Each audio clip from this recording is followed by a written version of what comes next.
un día con mi crew de graffiti, ya con estos pibes que habían crecido conmigo, nos enteramos que había una competencia ahí a 15 cuadras donde estábamos pintando. Bueno, terminamos de pintar rápido y vamos a la competencia, dijimos. Y ahí fuimos y me anoté por primera vez y me inscribí en una batalla. Y tuve el gusto de salir campeón, gané el evento. El primera batalla, sí. Sí.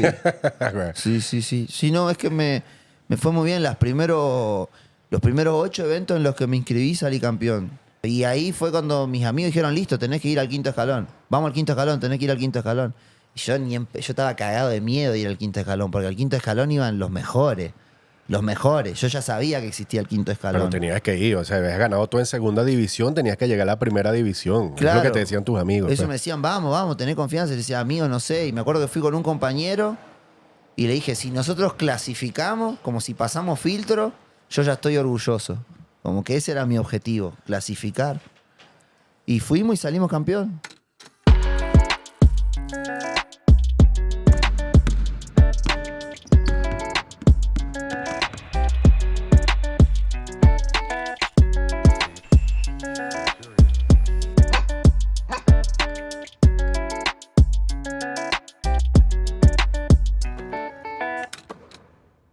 Y así arranca una nueva edición del Apartaco desde aquí en Medallo con un episodio súper especial. Un invitado desde Argentina nos visita aquí en Medellín. Bienvenido, Acru. ¿Qué es lo que? Muchas gracias, papá. Muchas gracias. Muy contento de estar acá compartiendo. No, gracias a ti, hermano. Primero hace poco estuvimos en Rosario y compartimos por allá y vacilamos.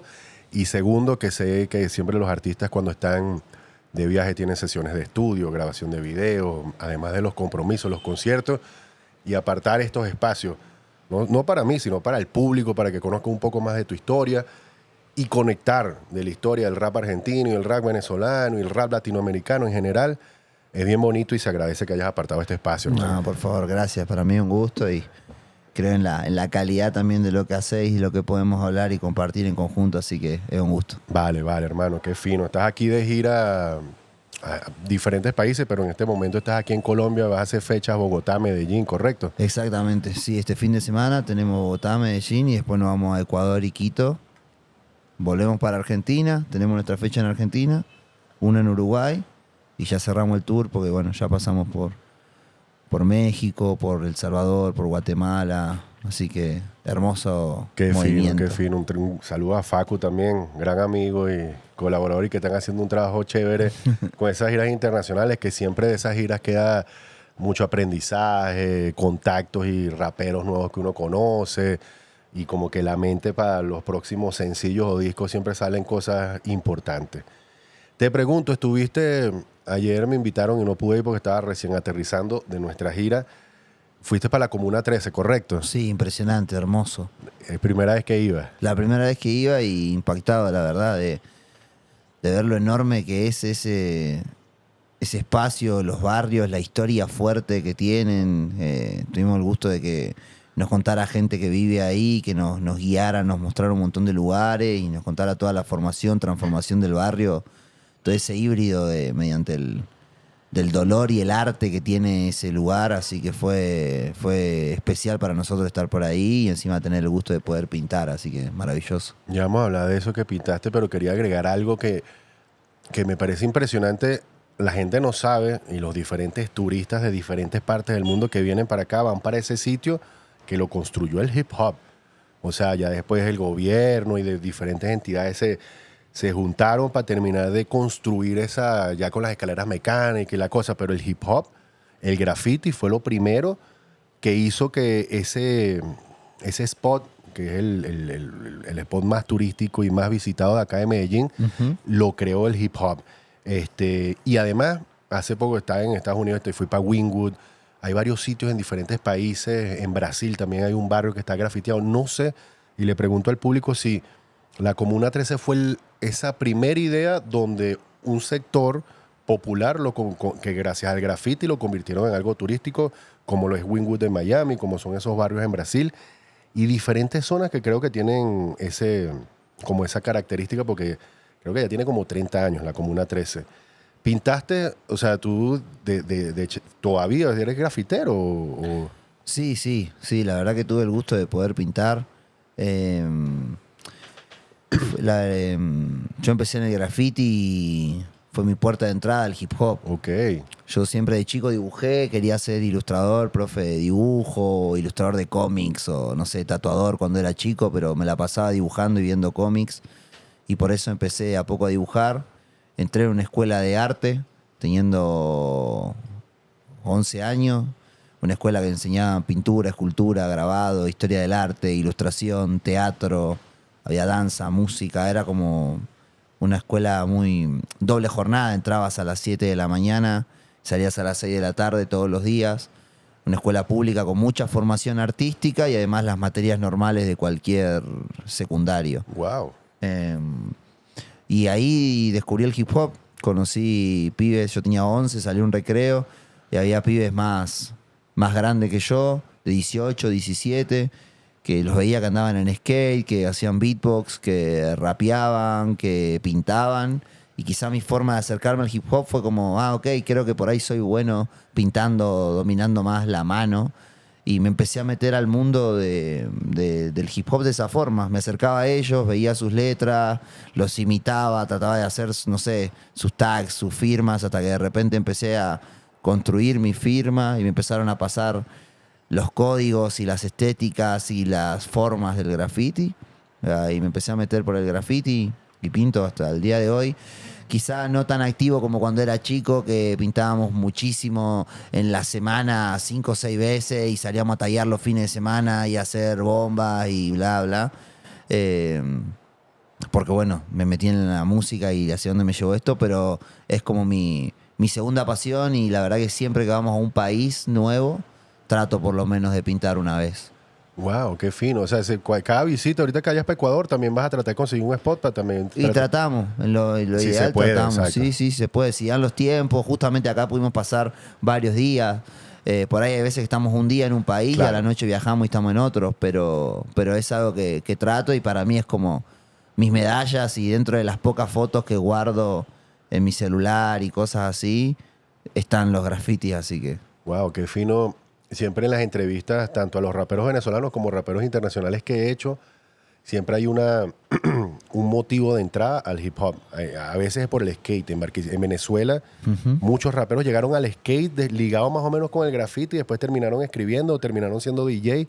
Y en este caso tú por el graffiti, que en Venezuela tenemos una cultura importante del graffiti. ¿Cómo es el graffiti en Argentina? Tiene una historia importante, ¿correcto? Sí, es fuertísimo. Desde los años 80 para acá viene siendo una evolución constante y el grafitero argentino se ha tenido que ir reinventando con recursos y herramientas por la crisis, ¿no? Ok. Cada vez se usan menos aerosoles y más látex y el bombing tanto de persianas, fábricas, chapas, termina siendo con pintura sintética por pinceleta y quizás solo trazado con aerosol por la crisis del país, pero así todo se ve gente con una super habilidad, sigue siendo el mismo juego de con poco poder hacer lo mejor que se pueda, ¿no? Y hay muralistas impresionantes, la verdad que Argentina es muy, muy, muy rico en graffiti y con bajos recursos. Entiendo. Sí, pareció lo de Venezuela. Y está conectado, bueno, contigo directamente, que del graffiti terminaste freestyle, rap, el discos, álbums, pero los actuales o durante todo ese camino los grafiteros han estado conectados, así como en Venezuela que muchos grafiteros hasta han terminado siendo partes de crew sin cantar, sino que están conectados como en un crew. Sí, yo creo que las crew siguen estando activas. Creo que antes quizás había un poco más de estas crews como multifacéticas, están los productores, están los MCs, por ahí hay freestylers, por ahí hay DJs y grafiteros. No sé si hoy hay tanta crew multifacética, pero en todo lo que ha sido mi formación y mi camino hasta este punto ha estado bastante vinculado. O sea, el primer evento que yo fui acompañando a esta gente que pintaba, a estos locos que eran más grandes que yo, me dijeron, che, hay una jam en Boulogne, vamos a ir a pintar a una competencia de graffiti. Y yo caí a esa competencia de graffiti y justo había batallas de freestyle. Y es como que, ¿y esto qué? ¿Viste? Como que siempre estuvo ligado, en mi historia por lo menos. Qué impresionante, hermano, qué impresionante.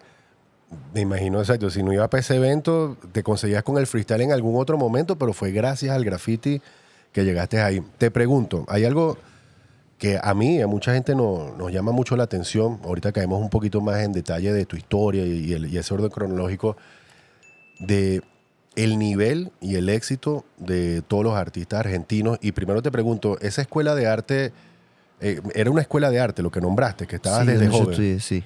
Eso es en Buenos Aires. Sí, una escuela pública, polivalente de arte se llama. Y, o sea, porque varios raperos americanos, o sea, nombrando Tupac, el mismo Kanye West, estudiaron artes plásticas y después de ahí como que se les abrió la mente. ¿Hay otros colegas raperos o músicos que fueron parte de esa escuela? ¿O no saben? Bueno, o sea, hubo varios, no sé, un gran ilustrador argentino que hizo El Cazador, que es uno de los pocos como cómics nacionales de trascendencia, estudió ahí. Gente que llegó a trabajar en la animación de Teen Titans también ha estudiado ahí, pese a ser argentino y tener que emigrar todo para hacer lo posible. Eh, pero raperos así quizá relevante, no, pero sí gente más metida al mundo del cómic, de la Entiendo. animación. Pero es una escuela que ha sido mimada en su momento, no sé, ha ido en su momento a festivales que se armaban ahí en pos de aguantar la educación pública y cuidar el lugar. León Gieco, Spinetta, hacer toques ahí en ese Entiendo, lugar, ¿no? entiendo. Músicos relevantes de nuestra historia argentina. Pero no, quizá como rapero un poco más visible o conocido, Ya, entiendo. quizás soy el primero, pero tiene una gran historia de graffiti y de MCs. No, y te lo pregunté, ya vamos a llegar a esa parte después que terminemos ahí con los detalles de tu historia, porque me llama mucho la atención el nivel en el freestyle, el nivel musical, tanto en el rap como hasta en toda la música urbana. Ha sido algo impresionante y por ahí hace poco entrevisté a Urbance, hablamos de muchas cosas y entre todas las entrevistas voy como conectando ideas y el público también y vamos entendiendo, claro, en Argentina pasó esto porque los chavos tal cosa, pues, pero ya vamos. Ya entendí que llegaste, vamos con la historia, ya entendí que llegaste gracias al graffiti, pero musicalmente, ya también contaste que fuiste para ese jam, para ese evento que viste el freestyle. ¿Qué fue lo primero que escuchaste? ¿Qué te motivó? O lo primero fue el freestyle y después la música. ¿Cómo fue escalonado? ¿Qué era lo que escuchabas? Para mí siempre fue la música porque cuando era chico y dibujaba, iba y le mostraba mis dibujos a mi papá siempre. Era algo como que me daba gusto compartir con él. Mi papá me incentivaba mucho a ver películas con él, a disfrutar del cine, entendía mi pasión por los cómics. Y mi papá escribe desde siempre, es escritor. Y cuando era chico yo veía que él se apartaba a un rincón de la casa y se ponía música para escribir. Y yo no entendía por qué se ponía música para escribir, como que relacionaba más como que escribir era algo de silencio, ¿viste? Como no, y mi mamá era mucho de no, déjalo ahí a tu papá que está escribiendo, no entres a ese cuarto, déjalo, después lo vemos, después compartimos. Y en pos de imitarlo un poco empecé a decir, bueno, voy a poner música mientras dibujo. Ok. ¿Qué discos tengo? Y agarraba los discos de mi papá porque yo no tenía ni mis propios discos. Y agarraba discos de Santana, de Ray Charles, de Led Zeppelin, de los Rolling Stones, que era lo que estaba en mi casa. Marley. Y mi papá me empezó a ver que yo le usaba los discos, que se los rayaba, que por ahí no los cuidaba porque era niño. Y me dijo, bien, ¿vos querés discos para dibujar? Sí, bueno, vamos a una feria. Y fuimos a una feria ahí a 3, 4 cuadras de mi casa, de esos discos que se venden en la calle, en mantas, todas. Usados, vaina. Sí. Y estuvimos ahí caminando y me dijo, bueno, ahora como hacé tu camino, empecé a elegir la música que te gusta, ¿viste? Y lo primero que hice fue comprarme un disco de rock nacional, de Callejeros, un disco de Los Cafres. Y de repente agarré un disco de compilado de 150 canciones que ni sabía lo que era. Yo solo vi que decía 150 canciones. Y lo agarré y ahí descubrí a Don Omar, a Cosculluela, a Tego, a Daddy. Y fue como, che, esto me encanta, ¿viste? Y empecé a escuchar mucho más ese disco, mucho más ese disco. Me di cuenta que lo podía descargar y jugaba a armarme yo el orden de los temas. Y por el reggaetón de esos reggaetones viejos, más rapeados, me di cuenta que me gustaba más eso que los otros temas más melosos y bla. Empecé a sentir que había una diferencia, pero no entendía bien. Cuando entro a esta escuela de arte, un poquito antes de las fiestas previas a entrar a esta escuela de arte, una prima mía me pone un disco de Lauryn Hill y de Kanye West por separado, ¿no? En unas fiestas, y digo, ¿qué es esto? No, esto es rap, esto es hip hop. Y dije, entonces pará, quizás a mí me gusta más esto, no sé si me gusta tanto el reggaetón. Capaz me está gustando esto, voy a indagar qué es este mundo. Y cuando entré a la escuela de arte, un amigo me dice, ¿qué escuchás de hip hop? Y bueno, Lauryn Hill y Kanye West, le digo, ¿qué es lo que tengo? Bueno, escuchá Eminem. Y empecé a escuchar Eminem. Justo fue el boom de la película. Y automáticamente otro amigo me dice, está todo bien con que escuches rap gringo, como que fue lo primero que empecé a escuchar. Pero me dijo, hay rap latino y tenés que escuchar rap latino. ¿Y qué hay? Y me dijo, bueno, acá tenés La Conexión Real de raperos argentinos, La Conexión Real y Los Aldeanos. Y fue como, empecé a escuchar rap en castellano, La Conexión Real, Los Aldeanos, y fue como mi puerta a empezar a descubrir un mundo. Y por ese mismo digging de repente me apareció Portavoz. Y dije, ok, Portavoz. Y empecé, y dije, hay muchos raperos en distintos países latinos, tengo que empezar a averiguar quién está en cada país y qué me gusta de cada país. Y así fue como me fui metiendo en ese primer contacto con el rap gringo y el rap latino, y la transición del reggaetón fue como mi carta de presentación a este mundo, digamos. Wow. Siempre pregunto porque al final en algún momento voy a sacar una estadística. ¿Qué fue lo primero que escucharon? Siempre nombran a Vico C, que seguro está en ese disco de reggaetón con algún rap. Y en Venezuela pasó mucho que los aldeanos influenciaron mucho el rap venezolano. Y tú con la cercanía ahí con Chile, Portavoz, me imagino que Chile y Argentina siempre han estado conectados. Muy conectados. Muy influenciados.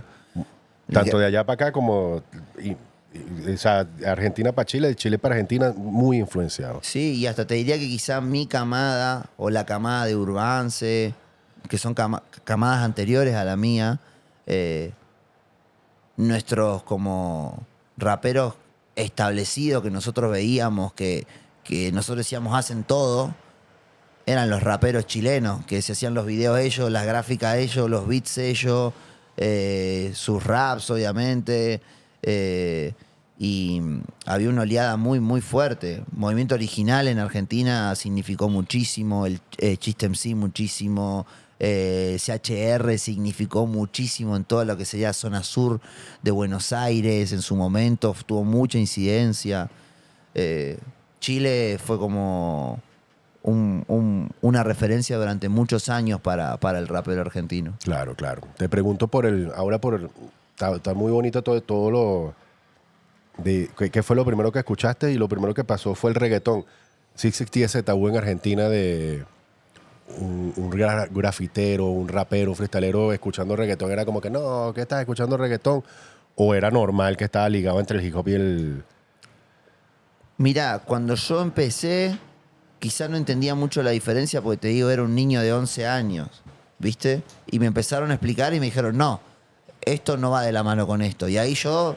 Fue como, no, esto no va de la mano con esto, ¿no? Y que bienvenido sea porque me dio toda una formación de descubrir el hip hop, de descubrir la importancia de la palabra, de empezar a atender la rima, la rítmica, el trasfondo de la letra. Fue como una gran formación, pero sí me fue algo contrariado cuando era chico. Como que fue como, ok, no, reggaetón no. Y era como una ley no escrita dictada por tus colegas, como que, bueno, yo también, o sea, a mí me pasó lo mismo. Como exacto. Y tiempo después te das cuenta que si le permito en mi tiempo, en mi espacio y el gusto de la música a un montón de géneros, porque hace también, ¿no? Al fin y al cabo también voy a un bar, me tomo una cerveza y bailo y disfruto con amigos que también son raperos, que también son productores, que también o no lo son, y es música para compartir. Entonces lo veo un poco distinto. Sí, no soy partidario de la expropiación que a veces algunos reggaetoneros dicen ser raperos, como que creo que no va de la mano. Creo que hay algunos raperos que hicieron reggaetón, pero no creo que todos los reggaetoneros sean raperos. Es así, correcto, hermano. Eh, no, te lo pregunté porque antes estaba como muy bloqueado eso, ahorita ya hay como una tolerancia tanto del público, todavía hay público que no lo entiende, pero en Venezuela también, o sea, lo primero que escuchamos fue Dinois, o sea, el reggaetón fue súper importante como para nosotros conectar y después empezar ese estudio de escuchar rap de diferentes partes, de Estados Unidos, de Francia, y conocer un poco de más rap latino, español, argentino, y pasaron muchas cosas y lo nombro porque hay gente que hay entrevistas que yo entrevisté a Jonas Sánchez y dice que cuando conoció a Canserbero en Chile le estaba mostrando música de Daddy Yankee y en los comentarios abajo dice, no, Canserbero no escuchaba a Daddy Yankee. Sí, he escuchado. O sea, Sí, obvio, claro, obvio que sí. claro que sí. Ahora continuamos con la historia después del graffiti, viste, creo que quedamos ahí como si estuviéramos construyendo una película que estabas en el evento ese y de repente ves algo como de freestyle. ¿Cómo fue esa incursión? ¿Cómo fue como que miraste acá a un lado, wow, ¿qué es esto? ¿Cómo empezaste a estudiar? ¿Qué hiciste como para incursionar en el freestyle? Bueno, es muy loca la historia porque justamente en ese evento al que yo te digo que yo fui a acompañar a estos grafiteros que pintaban, llego a la puerta del evento siendo muy chico. Era la primera persona de todo el evento. Yo había visto en Facebook que decía, el evento arranca a las 3 de la tarde. Yo, 2 de la tarde ya estaba ahí, no sé, pensaba que era como un concierto, ni idea, ¿entendés? Claramente el evento se atrasó muchísimo.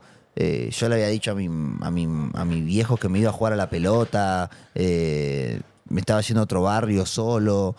Llegué, estuve como 2 horas en la puerta hasta que lo abrieron. Y de repente empezaron a llegar estos amigos, grafiteros, bla, bla, que pintaban. Y llega una camioneta, un micro escolar enorme, con la bandera que decía Jalabaluza. Que Jalabaluza fue como un evento mítico del freestyle argentino, como el primer gran evento, hasta que después apareció el quinto escalón y quizá rompió una barrera. Pero el evento padre o madre de Argentina fue el Jalabaluza, un gran evento. Me lo contó Urbance. Bueno, Ajá. y ahí justamente de ese micro se baja De Toque, Teika, Urbance, El Tortu, el Indio Javi y competidores.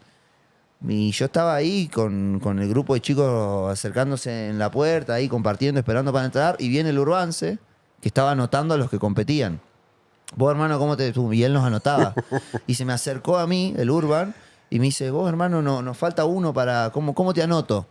Porque claro, en ese momento los mismos que veían eran los que competían, ¿entendés? Claro. O sea, los mismos raperos se quedaban esperando para después entrar y tirar su data en la batalla. Y le digo, no, amigo, yo no rapeo. Vine a ver, le digo, no rapeo.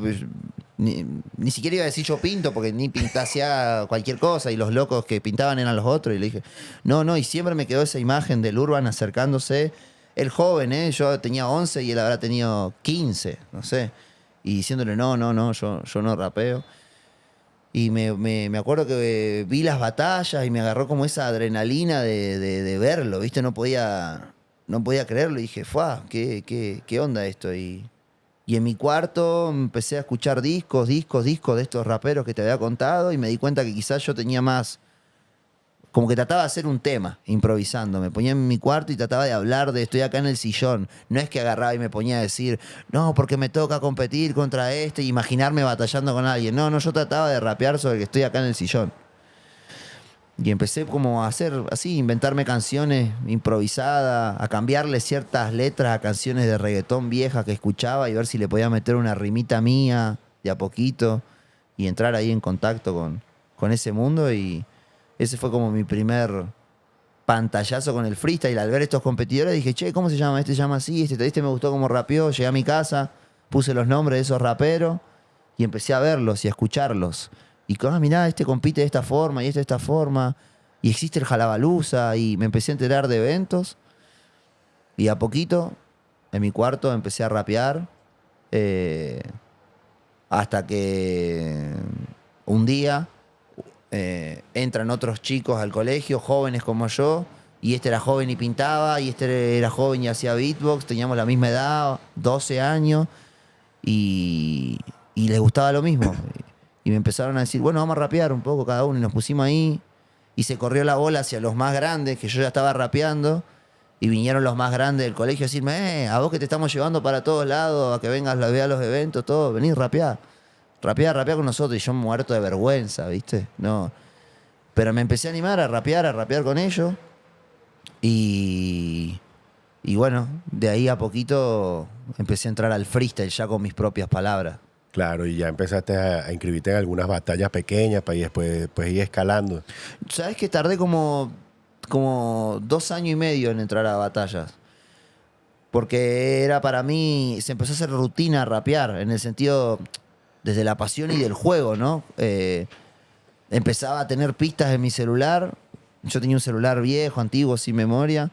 Y tenía como 2 horas y media de beats. Entonces me ponía las 2 horas y media de beat, yendo al colegio, ya iba rapeando en mi cabeza, en el colectivo. Llegaba al colegio durante el día, rapeábamos en los recreos, en las horas libres, en el patio. Y yo después tenía los colectivos de vuelta a mi casa. Y ahí volvía rapeando, no tenía música. Entonces todo el tiempo rapeaba y a veces me borraba pistas para poder descargarme algún disco de estos raperos que te contaba. Y estuve así como 2 años y medio, entonces rapeando todos los días.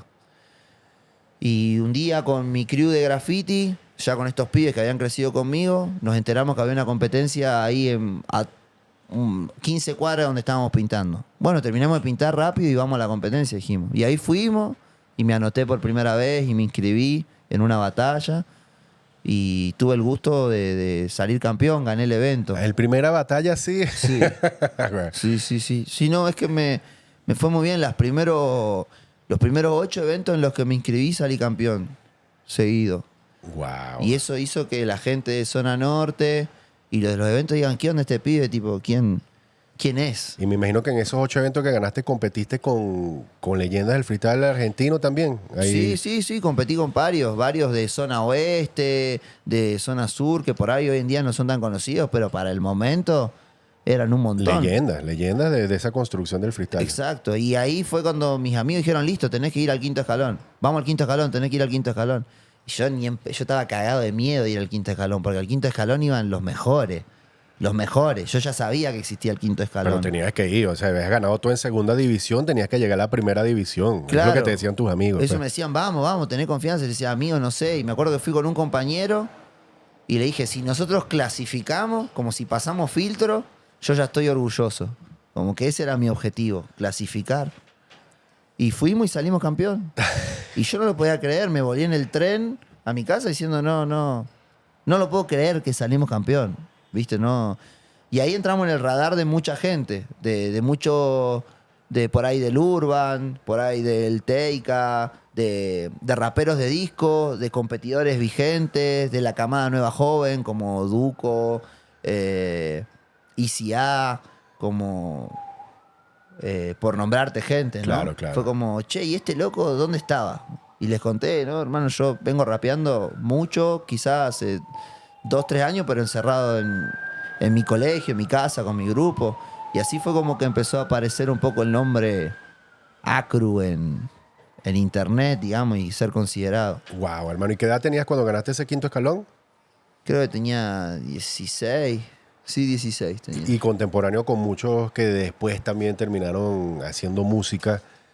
¿Crees, te pregunto, cuando empezaste a investigar de estos freestaleros de ese primer contacto, no crees? No, yo estoy seguro que es así, pero el nivel del freestyler en Argentina es por como que la vara alta que fueron poniendo como que la historia del freestyle, los primeros freestaleros. Tú dices, marico, si yo vaya alguna vez competí con De Toque, yo tengo que llegar a este nivel, por ejemplo. O sea, ese estudio te hizo ser ese nivel de freestyle, de ganar esas 8 primeras competencias, ese primer 5.º escalón.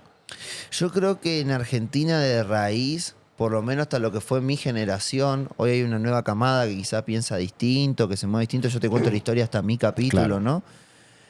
Siempre nosotros quisimos ser raperos de estudio. O sea, nosotros Todo. queríamos tratar de sonar como un tema, sonar como una canción, aspirar a ganar una competencia para poder entrar a un estudio de grabación y decir, ok, este es mi tema, ¿entendés? Como, creo que siempre estuvo en el fondo eso.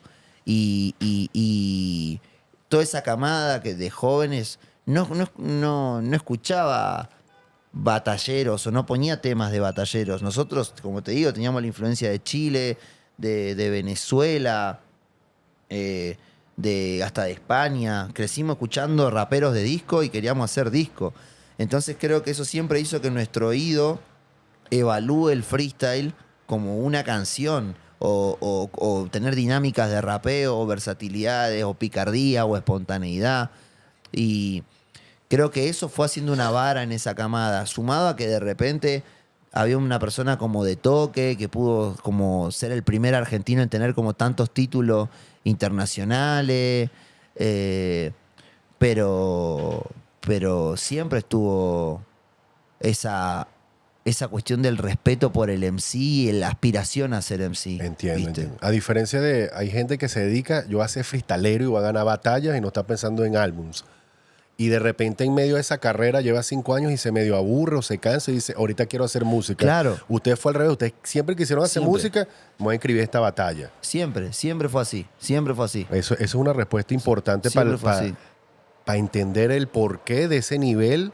Que porque desde afuera se traduce freestaleros que se convirtieron en músicos. No, estos son raperos músicos que se inscribían en batallas y ganaban, pero ya estaban preparados para ser artistas mundiales. Sí, y era un poco la historia de lo que veníamos viviendo, ¿viste? El Urban lo había hecho, Fianru lo había hecho, Núcleo lo había hecho, Teika lo había hecho. Como que muchos raperos de formación argentina habían hecho esa transición de la batalla a su música y creo que eso siempre inspiró a que todos fueran por eso y de repente después cambió, aparecieron estos perfiles de no, yo soy competidor nada más. Claro, que se respeta, o sea, cada quien... Obvio. La pregunta es para entender el porqué de ese nivel de exportación y cómo al final terminaron sonando internacionalmente demasiados artistas, unos rap, otros un poquito con otras vertientes, pero es importante y por eso te pregunté lo de la escuela y por eso estas preguntas porque en Venezuela hay muchos casos parecidos y en diferentes partes del mundo y hay otros que se quedaron solo al freestyle, pero como para cerrar esa parte de la conversación, ya entendiendo todo eso que hablamos, además de todo eso, ¿qué crees tú que ha sido, no como la fórmula, pero el por qué, a qué le adjudicas ese nivel, tanto en el freestyle como en la música, a todos ustedes? Porque es una camada importante, no es que es uno, no es que es dos, es una vaina que es de estudio. ¿Qué pasó en Argentina? Creo que siempre quisimos hacer discos, en el fondo ser músicos y la verdad es que hubo muchos años donde esto se hizo por el simple hecho del desafío artístico y el respeto, ¿no? De compartir, de tener esa habilidad. Y algo que fue perdurando en el tiempo, que quizá mucha gente no lo sabe, o artistas por ahí que visitan Argentina se enteran cuando van ahí, es que hasta el día de hoy muchos nos juntamos. O sea, nos seguimos juntando a improvisar, sea dentro de un estudio, sea dentro de una casa. Por más que vos tengas tu carrera, tu sonido, tus letras, tu propuesta, tu estilo, y aquel esté de gira, y aquel venga de no sé dónde, y este esté emergiendo, tratamos de mantener la cuestión de, che, nos juntamos cada un mes y medio a rapear, a hacer freestyle. Nadie filma, nadie graba, no hay video, no hay selfie, no hay nada. Pero nos seguimos juntando los mismos que ahora por ahí somos artistas, con esa ilusión de como cuando empezamos de simplemente hacerlo por jugar, y eso te hace subir tu vara. Si yo estoy acá improvisando, compartiendo un rato y estoy con 6, 7 improvisadores de un nivel alto, paso 5 o 6 horas, voy a llegar a mi casa y mi oído va a estar más agudizado para escribir, para elegir rimas, para pensar cuál es mi desperfecto, qué puedo ajustar, qué truco tengo que aprender de tal. Creo que la unión en Argentina fue algo muy importante. Como que nosotros volvimos a reivindicar lo nacional. En Argentina antes venía un rapero de afuera y era como la eminencia, que sin duda porque no había rap nacional de exportación quizá, o no había ese amor propio porque había exponentes buenos también en Argentina. Pero empezamos a entender la importancia de, che, está haciendo un evento tal, vamos al evento de ese brother, ¿entendés? Vamos a hacer algo para eso. Che, loco, hicimos una canción para tu proyecto, bueno, ahora hagamos una canción para mi proyecto. Y empezar a hacer colectividad. Y creo que los jóvenes que venían creciendo alrededor de nosotros empezaron a tener ese sentido de pertenencia de lo nuestro, porque nosotros lo estábamos mimando desde adentro primero, antes que la apreciación externa, nosotros hacernos cargo de eso. Y creo que eso algo fue muy fuerte. No se hizo por plata, se hizo por sentido de pertenencia, por desarrollo cultural, por reivindicar lo nacional y con un desafío artístico de por medio, porque nos desafiábamos artísticamente entre nosotros. Y creo que ir limando egos, asperezas y entender la importancia de lo colectivo fue como algo muy, muy fuerte. Hubo muchas charlas incómodas detrás del rap argentino. Muchas. Entre el rap, entre el trap por dentro, el rap por dentro, el rap y el trap. Los artistas pop vinculándose con los raperos, a quién se lo permitimos, a quién no, como que empezó a haber un cambio de mentalidad de decir, che, ¿qué onda? ¿Me entendés? Si los raperos gringos se juntan entre ellos y arman movida y featuring extraterrestres de crossover y entendimiento, ¿por qué nosotros no? ¿Me entendés? Si tenemos posibilidades. Wow. Y creo que eso fue un gran cambio de mentalidad y de posibilidad para todos. Wow, hermano, qué buena respuesta. Mi motivo principal de esto, más que cualquier cosa, es escuchar y entender y que quede plasmado aquí para futuras generaciones, bien sea en Argentina o hasta en la misma Venezuela. Entendí esa respuesta que respeta mucho los inicios, sin importar quién se fue, sin importar los egos, quién está mejor, quién está tal. Se siguen juntando y esa unión, esa tolerancia de alguna manera entre géneros, lo importante que fue para ese momento que están viviendo ahorita, y siempre sacó a relucir Venezuela porque, bueno, es como un modelo comparativo. Gracias a Dios nosotros mantenemos ahorita una unión también neutro, a capela, se encontraban freestyleando en el 2015 y hace 2 meses salió una canción los dos juntos. Exacto. Y es un gran ejemplo de cómo se deben hacer las cosas, porque si tuviéramos como separados, neutro por aquí, a capela por allá, o sea, ¿cómo unimos fuerzas? ¿Cómo, y qué bien les resultó a ustedes? Bueno? Qué bueno, papá, sí, sin duda. Hablé de Venezuela un poco, ahora te pregunto, y si no escuchaste nada, bueno, la respuesta es esa, pero entre ese estudio, cuando te llegó el reggaetón, Lauryn Hill, Kanye, después Portavoz, después ¿qué fue lo primero que escuchaste de Venezuela? Y la respuesta incluye el freestyle, que empezaste a estudiar de los freestyleros venezolanos, y de música venezolana, de rap. Bueno, para empezar, a los 10 años yo voy a la casa de un amigo con el que jugaba al fútbol y su hermano más grande estaba viendo batallas. Ok. Y me acuerdo de ver Enciclopedia y decir, che, ¿qué onda este? Toda esa época, Enciclopedia versus Noel, pieza 2009, 2008 te estoy hablando. Yo sin rapear, nada. Y sin tipo, saber que ibas a terminar en ese mundo. No, sin cero, pero era imaginado. Enciclopedia. Quizás fue lo primero que yo me enteré así de un freestyler venezolano. Biancucci también es venezolano. Correcto, sí. Biancucci, me acuerdo que apareció también en ese entonces. Y después Randy Acosta. Ya cuando empecé yo a indagar por mi lado y a escuchar música, me apareció la música de Randy, me apareció Tyron, me apareció Cancerbero. Empecé a estar atento ahí. Supa. Acto seguido a capela. Empecé a estar ahí, como a darme cuenta de la enorme escena y la capacidad y la profundidad que tenía, ¿no? Y además, justo las cosas se fueron dando de ciertas dinámicas y Tyron se fue volviendo como palabra santa para el rap en castellano y llegó muy fuerte a la Argentina y el sentido de pertenencia del argentino con respecto a su música. Y en vida, porque hay gente que dice que no, fue después de lo que pasó, que agarró, pero ya en Argentina estaba metiendo miles de personas en los conciertos siendo extranjero, era una vaina impresionante. Bueno, a mí me pasó una cosa loca que tengo como esa espina hasta el día de hoy, que como yo estaba en las competencias y venía sacando mis canciones también, la gente empezó a decirme a poco, che, Acru, tipo, escuché este tema tuyo. Y yo decía, wow, ¿cómo? Este loco que vino a competir a la misma plaza que yo, me vino a decir que escuchó y que se quedó con esta frase. Y empecé a darme cuenta que me escuchaban y empecé a grabar y a ir menos a competencia y a sacar canciones. Y me empezaron a tomar en cuenta los raperos antiguos de Argentina y decir, che, este pibe está escribiendo, tiene algo, no es que solo va a batalla. Y entre eso, me acuerdo que el Micio me dijo en su momento como, hermano, va a venir Cancerbero a Argentina. Tenés que venir esta fecha. Tenés que estar que lo tenés que conocer, ¿viste? Y yo era muy chico, amigo. Yo tenía, no sé, boludo.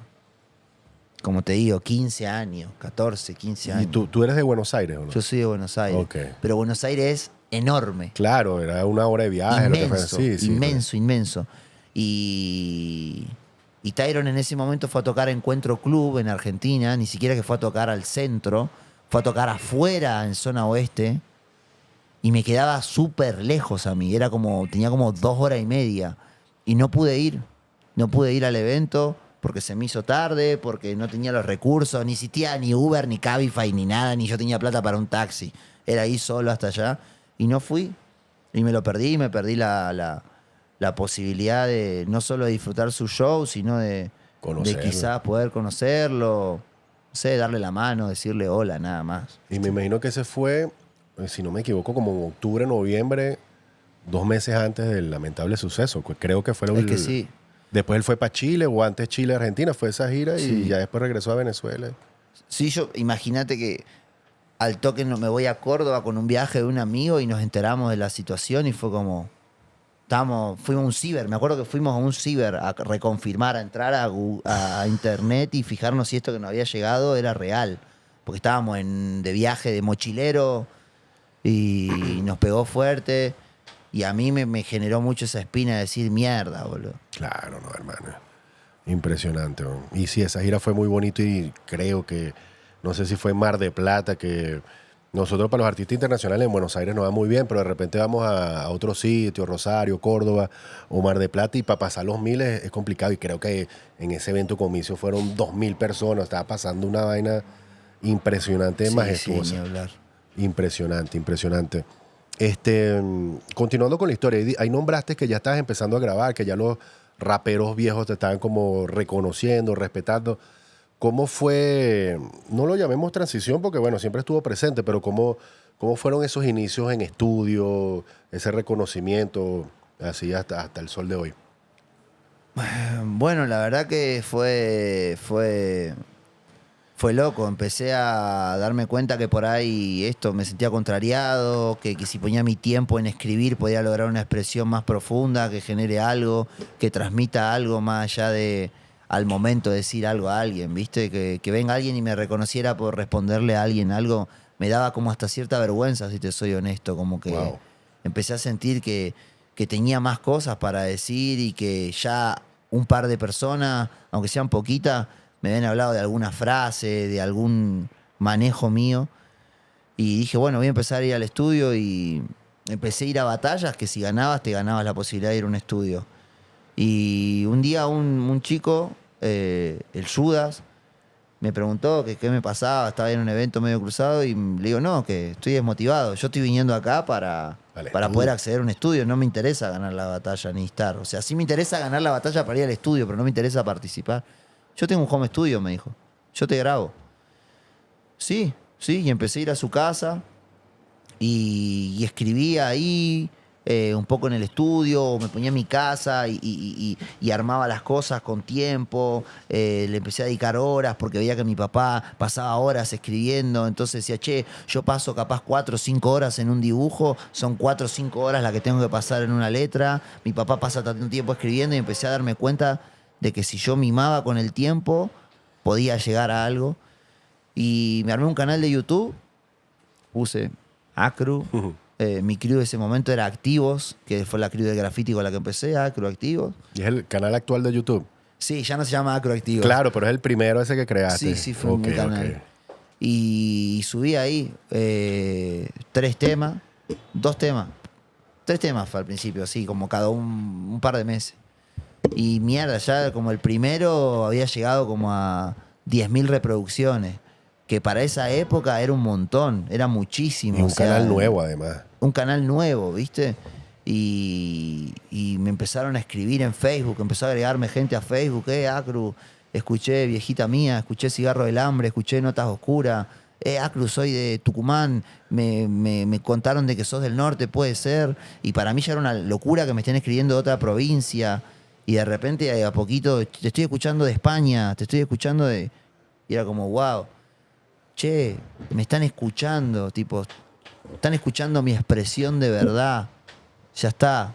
Y empecé a ir menos batalla, y cada tanto iba a alguna batalla donde por ahí me enteraba que iban varios que competían muy bien, y me picaba ese bicho de la adrenalina y de rapear un rato.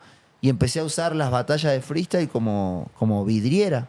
Y entenderlo así como, ok, voy a ir acá, por ahí si hago un par de cosas bien, alguien me puede escuchar, me pueden tener en consideración. Y se empezaron a volver eso, las batallas de freestyle para mí. Y en un momento me llaman para competir a un evento y me ofrecían un dinero. Y le dije, mira amigo, yo prefiero que por ese dinero que me estás ofreciendo, que no es mucho, me dejes cantar. Yo voy y te canto mis canciones. No, bueno, pero si queremos para competir.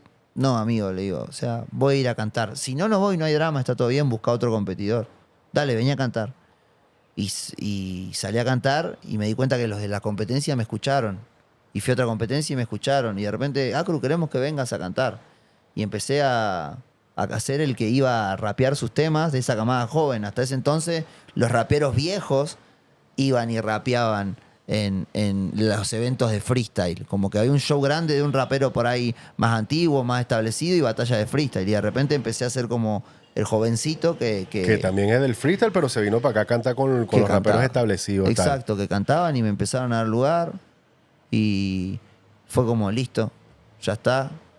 Para mí el freestyle es algo mucho más profundo y más grande. Por fuera que yo diga que a las batallas la usé como vidriera, mi conexión espiritual, emocional y artística con el freestyle es mucho más profunda, y siento que también hoy en día se empiezan a evaluar otras cosas que por ahí hace un par de años hacíamos nosotros en el freestyle. El freestyle en Argentina era muy...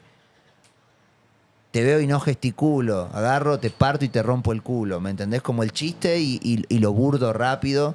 Y por ahí nosotros veníamos escuchando temas y queríamos hacer un juego métrico, queríamos hacer un cambio rítmico, queríamos dejar una frase y no era evaluado positivamente. Entonces también te frustraba y era como, che, esto mismo que acabo de hacer acá, lo pongo en una canción y me lo reconocen. Pero si lo hago en un evento de freestyle, no.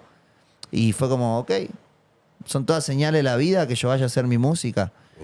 Y empecé a hacer mi música y a seguir improvisando por mi cuenta, con mi gente, desarrollando mi estilo. Y fue muy loco porque tiempo después también el freestyle me empezó a reconocer muchas cosas que no me las estaba reconociendo en su momento. ¿Sí? Entiendo, tú siendo el creador de esa métrica, esa vaina, tú decías, mano, esto es oro y esto no es tan valioso, y tú quieres que yo haga esto que no es tan valioso, y con esto es que ganaría, con lo que no es tan valioso. Exactamente. O sea, tú decías, marico, si yo tengo la capacidad de hacer este oro y no lo están apreciando, lo voy a plasmar en un álbum. Sí, sí, ni hablar. Y creo que haber tomado esa decisión fue muy valiente, sabiendo que yo tenía mucho potencial y exponencial de desarrollo en el ambiente competitivo de freestyle, elegí una expresión más profunda y mi artística y el decir auténtico que yo tengo. Y sumado a las improvisaciones, me trajo mucho rédito después. Porque todos esos jóvenes que yo improvisaba, yo sentía que no estaba ganando, que no me estaba dando nada. Me terminó dando mucho respeto, mucha influencia, mucha valoración por los que vinieron después. ¿Me entendés? Por gente como vos, por Duki, por Easy, por, no sé, un montón de competidores míticos del quinto escalón. Yo ya las últimas veces que iba al quinto escalón me tenían un respeto inmenso hasta mis propios pares, y ahí me di cuenta que ahí de verdad estaba mi título, en el prestigio y en la valoración artística, independientemente de jurados y decisiones. Y fue noble. Yo siento que el camino conmigo ha sido bastante formador y he tenido que aprender a tener paciencia y entender que lo bueno está por venir, y creo que es la mejor enseñanza que me dio todo este camino. Qué impresionante que a veces el título, el trofeo en tu casa vale menos que el respeto que te ganaste por ciertas cosas, que es lo que acabas de decir. Y en muchas entrevistas que le he hecho a diferentes freestylers, casi todos de Venezuela me dicen, marico, chévere ganar, pero a mí me interesa más de repente lucir en la semifinal, así pierda, pero que mi punchline o mi línea o esa competición fue como que la mejor, así no haya ganado el título, pues como que el respeto no se compra, o sea, es una vaina que puedes tener títulos, puedes meterle números a YouTube, lo que sea, pero tener el respeto de gente así legendaria es lo más difícil y qué bueno, como dices tú, que el destino te ha ido dando, y no el destino, yo creo que es inteligencia de todas las cosas que contaste, de cómo administraste el tiempo, si yo hago esto, si yo hago esto, las decisiones que tomaste siempre lucen esta entrevista que ha sido bien acertada, Sí, inteligentemente. sí, sí. También siento que el respeto implica cierto dolor que la gente no conoce o que uno lo Claro, empieza a evitar estando adentro y viendo esa transición, teniendo que seguir siendo resiliente, soportando la frustración, pero yo creo que todo lo que se entrega puramente con tiempo, con mimo, al final el universo, el tiempo, el arte también escucha. Eh, y este camino es muy de mucha resiliencia, el del hip hop, claro. y de mucha paciencia. Entonces, nada, la verdad que es muy loco lo que ha pasado en los últimos años también. Yo siento que le he pegado muy modo caballo, así, mirando hacia mis objetivos y yendo para adelante. Y de repente han pasado muchas cosas que soñaba cuando era chico, ese pibe de 11 años que se metió en esto. Cumplí muchos sueños, la verdad. Y seguro faltan cosas que ahorita al final hablamos de eso. Hablando de, nombraste pibe de 11 años, y ahorita hay una nueva camada y nombraste por ahí al Duco, muchos artistas que en ese momento, que fue hace bastante, eran como que ya te tenían como un respeto. ¿Cómo ves esa nueva camada, tanto de personas que te escuchan o en general, de la música o del rap argentino? ¿Cómo ves la actualidad del rap Yo argentino? creo que estamos en un momento súper rico del rap argentino. Creo que hay muchos chicos ya de por sí con mucho acceso a internet, como todo el mundo. Creo que casi todos los pibes hoy en día apuntan a tener su home studio, a tratar de desarrollar por lo menos un conocimiento básico de su grabación, de su mezcla, de su mastering. Chicos que apuntan a manejar las redes y no tener miedo a comunicar. Cuando yo era más pibe me daba vergüenza subir un flyer. Sentía que me estaba haciendo el rockstar. ¿Qué? Yo voy a subir un flyer que dice Acru. Y siento que hoy en día los chicos no tienen ese tabú. Siento que están todos más unidos. Cuando nosotros empezamos era como, no, pará, vos sos rapero de zona sur, yo soy rapero de zona norte, está todo mal. No, vos sos de zona oeste, no, vos haces trap, yo hago rap, ¿me entendés? Y hoy en día hay una escena de jóvenes que hacen plug, surf, Detroit, rap, trap, grimy, no sé, las diferentes corrientes estéticas de sonido, por más que sea todo lo mismo y sean todos primos, hay un respeto, ¿entendés? Hoy te diría que hasta la cumbia está un poco más cerca del rap que lo que estaba antes, ¿viste? Como siento que los chicos se permiten diversidad, por lo menos en la escucha. Yo puedo no elegir tu camino, pero lo respeto y te doy espacio a tu opinión, a tu estilo y a tu expresión artística. No te ninguneo ni te cancelo. Le doy espacio. Y creo que los jóvenes están muy, muy unidos. Mismo hasta los freestylers. Siento que vieron mucho la unión de la camada anterior y se tienen mucho respeto y valoración. Y hermano, lo hiciste mejor que yo. Buenísimo, ganaste. No es que, no sé qué, me ganaste, hijo de puta, te voy de fuera, te cago a trompada. O, no, vos que dijiste esto. Viste, como. Siento que hay una camada joven que tiene una semilla de unión que es riquísima. Y tienen esa parte de la tolerancia de los ritmos que ustedes han sabido llevar muy bien, pero que en Venezuela hace 10 años era complicado, como que cuando Pedro hizo el primer trap era un problema, pero ya ahorita es como que ya no hay tantos tabús en toda esa parte artística. Y no, y ustedes tienen, digamos, años exportando buena música desde el rock, el reggae, todo el reggae de ustedes nos llegó allá, nombraste allá Los Cafres, que fue uno de los primeros álbumes que tuviste. Ha sido una gran influencia también en Venezuela todo ese movimiento y ahorita tienen una actualidad bien, bien bonita. ¿Cómo, ya te pregunté a Argentina, pero el rap en general, digamos, traduzcamos y seguramente es así, siempre los 2000 fue bien rapero, después llegó el trap. ¿Cómo ves el rap latinoamericano, nombrando Chile, España, el mismo Venezuela? Si conoces chavales, pibes más jóvenes que están haciendo, o sea, de repente hace 4 años estaban saliendo puros traperos. Ahorita ya hay como que una gran variedad. ¿Cómo ves la escena de rap latinoamericana? Creo que está en un momento de auge, quizá de mayor desarrollo histórico. Así como creo que quizá antes había liricistas con un nivel de letra muy contundente y que dejaron la vara muy alta. Creo que hoy en día hay una diversidad quizá rítmica y de mixtura de géneros y de estéticas muy valiosa. Creo que hoy en día hasta los raperos más antiguos o más ortodoxos que crecieron en otros formatos están dando libertades artísticas porque se inspiran en los jóvenes. Creo que los jóvenes tienen la vara de los clásicos y los grandes liricistas que ya hubo. Entonces, como creo que es una escena que se está retroalimentando, que se está profesionalizando también a nivel audio y a nivel audiovisual como quizá nunca antes. Hoy vemos raperos latinoamericanos con una contundencia de producto musical que no sé si antes estaba, por lo menos en el 360. Te hablo de la fotografía, de calidad de audio, de delivery, rítmica, musicalidad. Creo que está en auge y en un momento muy loco que hasta están saliendo estos crossovers donde hasta siento que los gringos le están dando por primera vez también valor al rap latinoamericano, como que antes era como...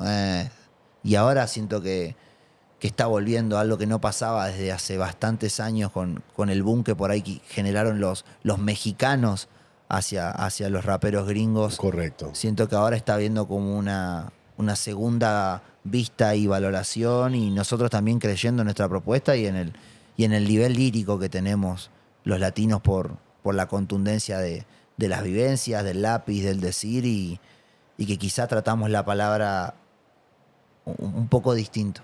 Entiendo. Que ya casi llegando al final, la gente se preguntará, yo he hecho entrevistas hasta de 3 horas, pero aquí bien puntual porque sé que ahorita hay un compromiso ahí en Santo Sonido en el estudio. ¿Qué te motiva a seguir? O sea, justamente esta gira, los mensajes, ¿habrá algún momento que de repente, vamos a apartar algo o siempre has estado así como dijiste? O sea, ¿cuál es esa energía que tienes ahí presente para seguir creando? Creo que estoy aprendiendo a hacer un poco el ejercicio de mirar hacia atrás, de verdad. Como decir, che, esto que estás viviendo ahora, trata de valorarlo más porque había un Agustín de tal edad que veía como imposible esto, que esto era... siento que me estoy reconciliando un poco con mi historia, revalorizando también. He sido muy duro, muy crítico con mi música. Mucha música mía me cuesta escucharlo, soy medio tímido hasta cuando ponen mi música por lo autocrítico que soy. Estoy aprendiendo como a disfrutarla. Creo que hoy trabajar desde el goce, crear desde el goce, desde otro lado, para mí es algo a desarrollar. Y creo que mi camino, honestamente, recién empieza. Yo hoy estoy pudiendo codearme un poco de ídolos que tuve. Para mí haber llegado a grabar con tanta gente con la que yo escuché tantos años es una locura. Y que sepan que hay un argentino allá que le está metiendo y que encima yo sea uno de esos argentinos, es una locura. O sea, yo no me olvido de eso. Siento que quiero grabar con los grandes exponentes latinoamericanos, que para mí sería un honor poder componer un verso al lado de esa gente. Siento que quiero tocar para más gente. Creo que tengo una propuesta que vino a aportar algo y que también se anima. Aprendo de mis ídolos y los estudio y digo, che, en esto están súper acertados y en esto para mí no. Quiero ver cómo le doy una vuelta, cómo lo hago propio, qué puedo tomar. Siento que mi mejor disco no lo hice todavía, no llegué a los 30. Sí, muy joven la carrera.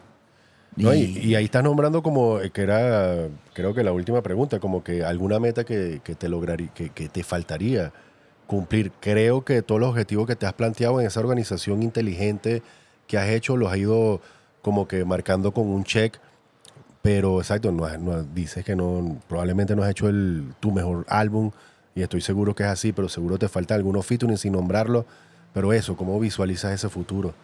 Creo que tengo que seguir trabajando y estos últimos año y medio, 2, yo entendí el valor del tiempo.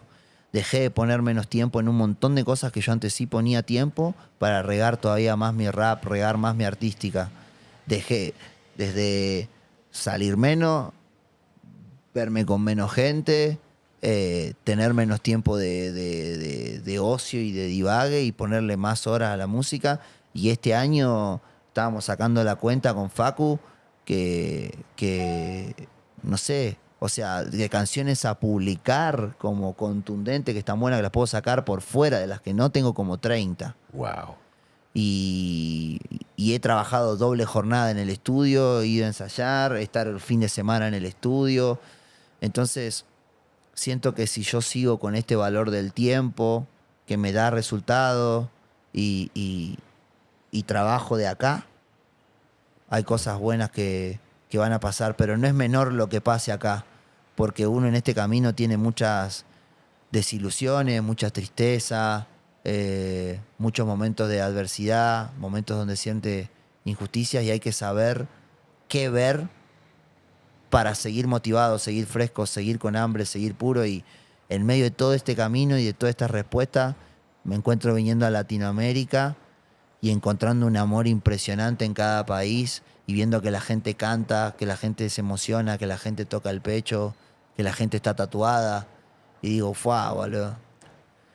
Qué arrecho, hermano. Acá están las respuestas que uno viene buscando y que sirven de inspiración para ponerle ponerle más. la energía. Y qué fino que el enfoque dio los resultados, porque sin duda, o sea, invirtiéndole más tiempo a lo más importante, o una de las cosas más importantes de tu vida, que es tu carrera musical, que es tu trabajo. O sea, cualquier persona que se dedique a su trabajo y que esté dando los resultados y que lo veas reflejado y que eso te inspire a seguir adelante y a seguir construyendo, está chévere porque, bueno, no es secreto. Tú tendrás varios amigos que tienen un talento increíble, pero bueno, están consumiendo el tiempo en otras cosas, papá, y hacen un disco ahí rápidamente y qué fino que ese enfoque sirve y sé que vienen cosas mejores y que se viene ese álbum el mejor que todavía que todavía no ha salido, hermano. No, pero ahí navegando en tu Spotify, además de la canción que grabamos, que grabaste con Pedro, la de Nuevo Blues, y que con Follone, con Aldo, son colegas que respetamos de diferentes partes del mundo. Es una historia bien bonita y, hermano, te felicito. Te agradezco por toda esta conversación. Te estoy seguro que le va a servir a muchísimos pibes allá en Argentina y chamos en Venezuela y todos los internacionales que estén viendo Siempre es importante tener esta conversa. ¿Algo más que quieras agregar antes de despedir esta conversa? Bueno, primero que nada, gracias a vos, el espacio. También sé tu historia, tu incidencia y tengo total respeto y admiración hasta cuidada de espacio para no querer como invadir con toda la gran escena que hay del rap venezolano, que han sido pilares y grandes responsables del desarrollo quizá más alto de esta expresión en castellano, a mi criterio. La verdad que es un honor y bueno, ojalá tenga la oportunidad de seguir compartiendo con grandes artistas de su país y nutriéndome. Es un sueño para mí poder visitar ese país y caminar un poco las calles que han caminado la leyenda de esta música, así que amén, hermano, amén. Y Facu, nos atendieron muy bien allá en Argentina, fuimos a Rosario, la pasamos chévere. Amén con ese viaje a Venezuela, que este sería perfecto si estuviéramos allá, que de Colombia fuéramos para allá y recibirlos y tratarlos de la misma manera que nos trataron ustedes allá. Qué grandeza, hermano. Gracias a ustedes por llegar hasta este punto. Recuerden que se pueden suscribir, comentar, dar like. Esto fue El Apartaco, un episodio legendario con Acro. Váyalo. Gia y Woody durmiendo. Yeah, váyalo.